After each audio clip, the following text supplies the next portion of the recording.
So, photo respiration is the topic today we will be talking about. सबसे पहले हमें समझना है what is photo respiration.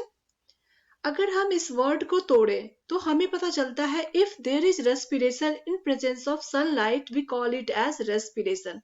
But why we are calling it as respiration while talking photosynthesis?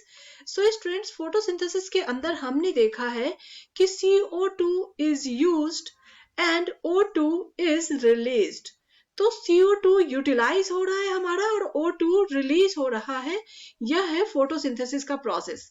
But in photo respiration Rubisco enzyme which we have discussed earlier, it is acting as oxygenase. हमने कहा है कि Rubisco एक special enzyme है जो moderate temperature पे carboxylase की तरह वर्क करता है. मीन्स इसका काम हो जाता है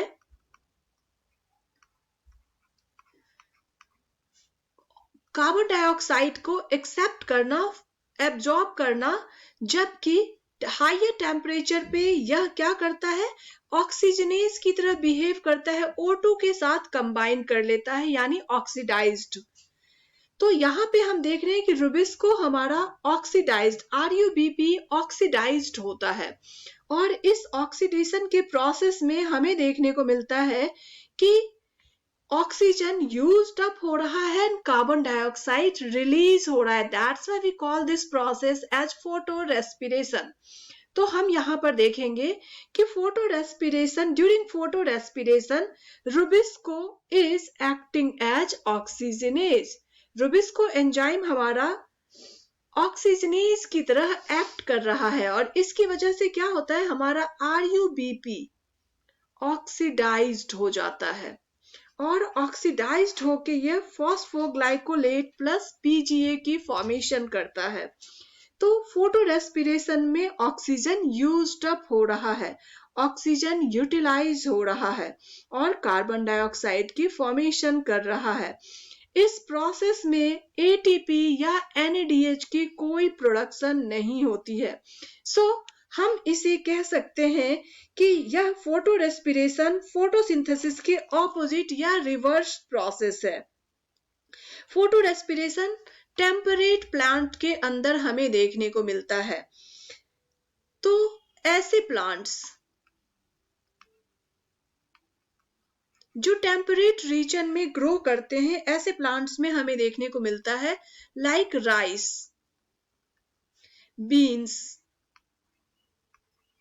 व्हीट एंड बार्ली.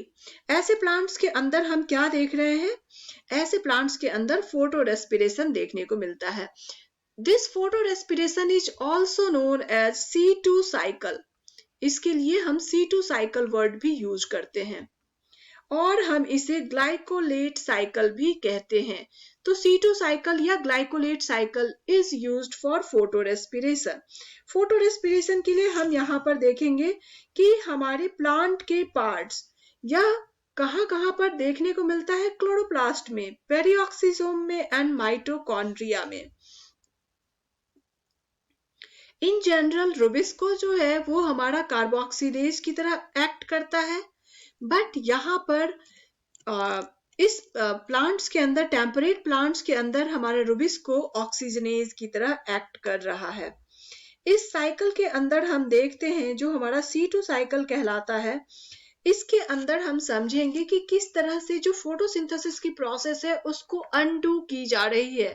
फोटोसिंथेसिस के प्रोसेस को अनडू कैसे किया जाता है और इस साइकिल को हम C2 साइकिल क्यों कह रहे हैं. सो स्टूडेंट्स, यहाँ पर हम देखते हैं कि हमारा सबसे पहले क्लोरोप्लास्ट के अंदर RUBP के साथ ऑक्सीडेशन की प्रोसेस होती है, फॉस्फोग्लाइकोलेट प्लस PGA की फॉर्मेशन होती है, फिर इससे हमें ग्लाइकोलेट मिलता है. यह हो रहा है हमारा क्लोरोप्लास्ट के अंदर. उसके बाद यह glycolate get converted into glycolate and water is released here. तो यहाँ पे वाटर की रिमूवल हो रही है इस प्रोसेस के अंदर और फिर यह जो है हमारा ग्लाइसिन अमोनिया में कन्वर्ट होता है और एक साइकिल यहाँ पर मेंटेन होती है. और ये पेरिऑक्सिसोम से जाता है माइटोकॉन्ड्रिया के अंदर। माइटोकॉन्ड्रिया में यह जो ग्लाइसिन है, यहाँ से कार्बन डाइऑक्साइड का रिमूवल होता है और कार्बन डाइऑक्साइड के निकलने से it get converted into serine और यह सेरीन में कन्वर्ट हो जाता है। अब यह सेरीन हमारा फिर से पेरिऑक्सिसोम में जाता है। पेरिऑक्सिसोम में यह हाइड्रोक्सी पायरुवेट में कन्वर्ट होता है एंड ग्लिसरेट ग्लिसरेट हमारा पहुंचता है क्लोरोप्लास्ट में और क्लोरोप्लास्ट के अंदर हम देखते हैं कि फिर से फॉस्फोग्लिसरेट की फॉर्मेशन होती है। यहाँ पर एटीपी यूटिलाइज होता है और इस प्रोसेस में एटीपी के यूटिलाइजेशन के बाद यह फॉस्फोग्लिसरेट का फॉर्मेशन करता है और फॉस्फोग्लिसरेट से फिर हमें आरयूबीपी मिलता है, इसकी ऑक्सीडेशन होती है और इस तरीके से हम देखते हैं कि हमारा फोटो रेस्पिरेशन का जो प्रोसेस है वह कंप्लीट हो जाता है। और सिंस यहाँ पे फर्स्ट फॉर्म्ड प्रोडक्ट एक 2 कार्बन कंपाउंड है, that's why it is called as C2 cycle. So that's all about photorespiration. Thank you for watching this video.